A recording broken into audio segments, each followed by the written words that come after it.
All right, guys, welcome. Gotten quite a few videos to review, so let's get started. He first introduced sunglasses, started triggering a massive increase of cancer. So it has everything to do with cancer. You are filtering out certain rays of the sun, which is supposed to enter. You're blocking them out. And the pineal gland, which receives the light in a different color formation, that means the entire spectrum of light. It is necessary for the body to have that light, basic metabolic processes. Also, you have to allow UV light to come in. When you do that, you are producing a hormone in the brain that is responsible for the melanin production in your skin. So that's where your skin protection occurs. If you are not producing that, your skin becomes susceptible to even sunlight. Let's say you wear sunshades, the body... Yeah, so I've mentioned this a lot, how bad sunglasses are for your body. I think the average footballer still has no idea about many things with their health, and even more so specifically the dangers of sunglasses. I've been sharing this information for years. It's like, and the way he explained it is fabulous. Basically, the eye is not just a camera. The eye absorbs light, and that light is very important for signaling tons of different processes in the body for health in so many different ways. And this science has been around for decades, so it's not like a recent breakthrough. It's just not talked about because the people make a lot of money off sunglasses and make a lot of money off of contact lenses and that whole world. So next one. I don't think anybody understands how easy almond milk is to make.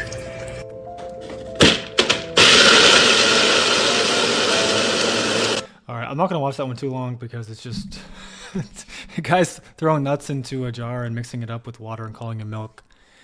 There's a reason that almonds, aren't a wet food. Like nuts and seeds are a famine food. They're a peasant food. They're something that humans ate when they literally had no choice. And there's tons of anti-nutrients like phytic acid, which is terrible for the gut and disrupts any type of nutrient absorption in that moment. So any kind of nutrients that you think are in nuts or seeds or even legumes, you're not getting any of that.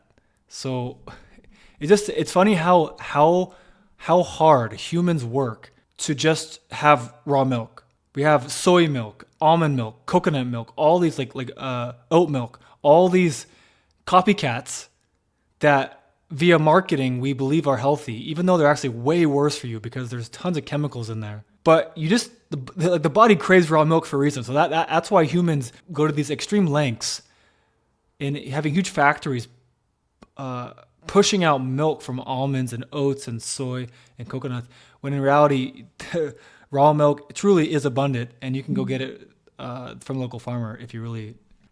All right, we got the morning routine at the Juventus Academy. Let's see what we got. Wake up at 7:30. So he woke up at 7:30. I get ready for breakfast by doing some skincare and brushing my teeth. For breakfast, we could...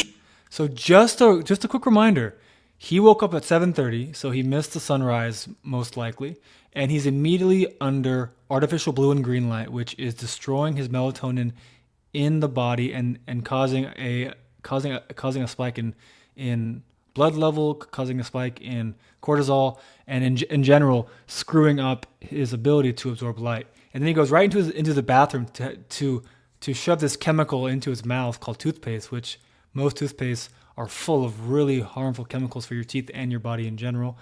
And then choose whatever you want, but I love choosing eggs and bacon because it has a lot of protein. Yeah, at least eggs and bacon, it's better than having acai bowl or some other plant-based vegan nonsense. But again, just notice they're indoors, they're under fake lights, still have yet to go outside. 9 to 10:30, we have an Italian class with a teacher from Italy who helps us learn Italian. After Italian class, I change into my Juventus clothes and leave for training at 10:40 with the rest of the team. Today. All right, so it's already 10:40 a.m. He has not seen any natural sunlight the whole day. He's been under fake lights, which is even worse. And now he's doing some random foam rolling with thick modern sneakers, destroying the foot function, which creates top footballers. Today we started in the gym for activation to avoid injuries. Activation does not avoid injuries. Activation actually causes injuries. You know why?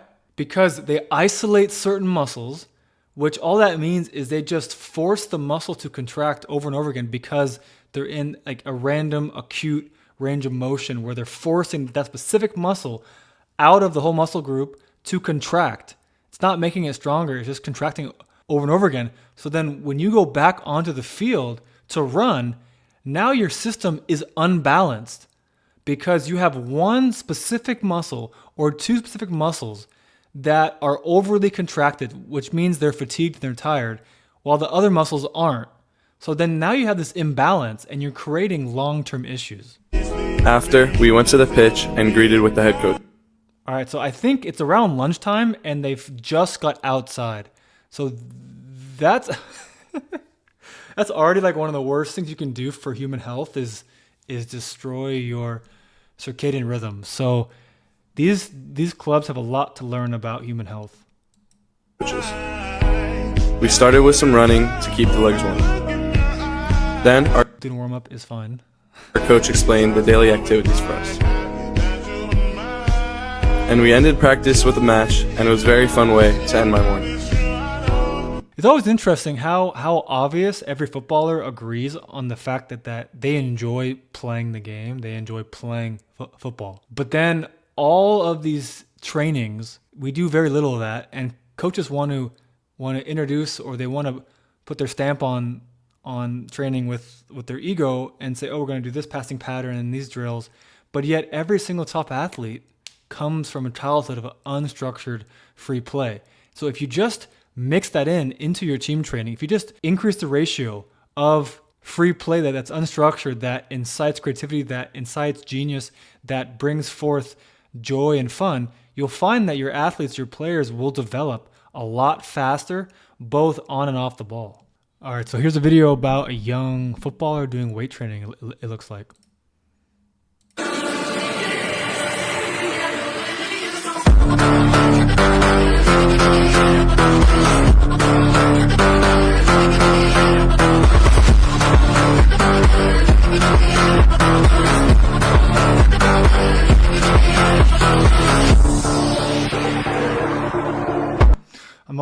I'm always shocked and surprised about the level of average human intelligence.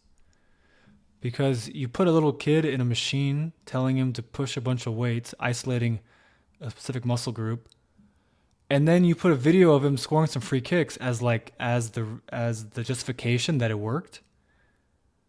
But like what time frame?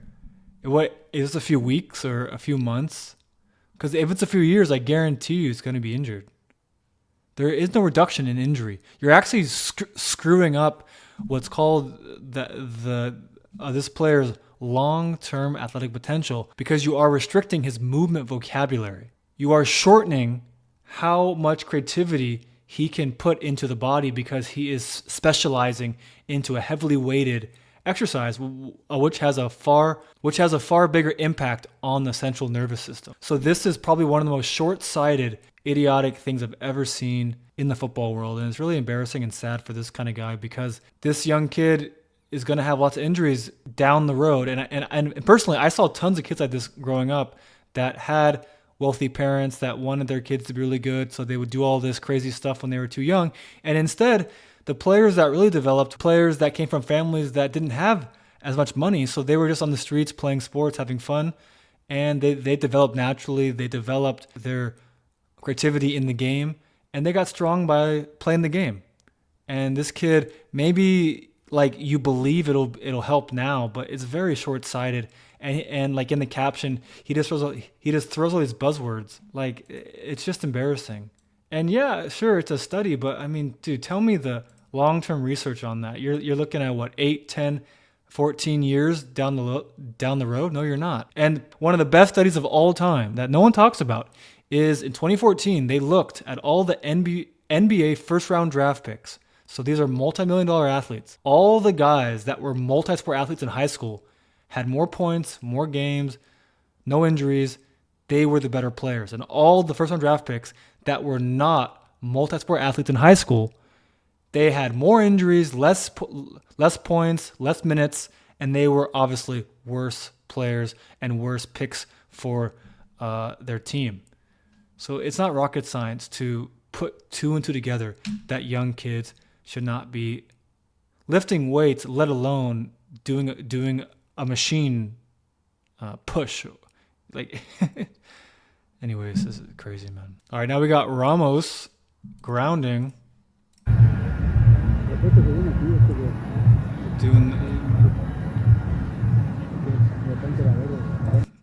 Yeah, so I've been talking about grounding for like forever.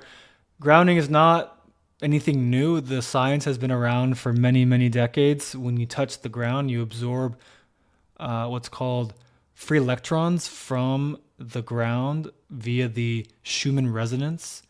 And those electrons basically help you discharge pent up voltage that you've absorbed in your body, and so you're able to let go of it, and that's why you feel a positive effect. Like you feel lighter, you feel more relaxed.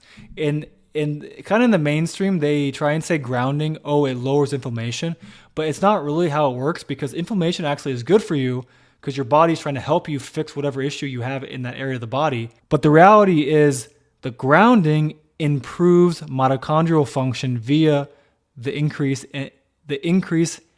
in electrons, and that allows the inflammation to do its job faster.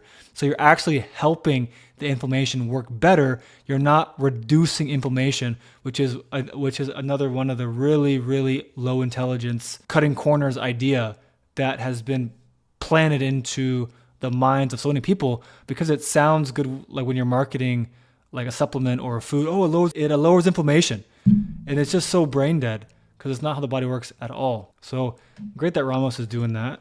Although there are way better places to be grounding than what looks like a training stadium, because around here there's almost undoubtedly there are some cell towers or a bunch of Wi-Fi routers. So it's not really the best place to be grounding, and I probably wouldn't. If you're going to invest time into grounding, you probably should do it, in nature, not on an artificial grass pitch that was built and maintained with like pesticides and stuff. All right, last one, guys. Nike has dropped some new shoes to destroy your foot functionality and create lots of money for the custom orthotic business. Here we go.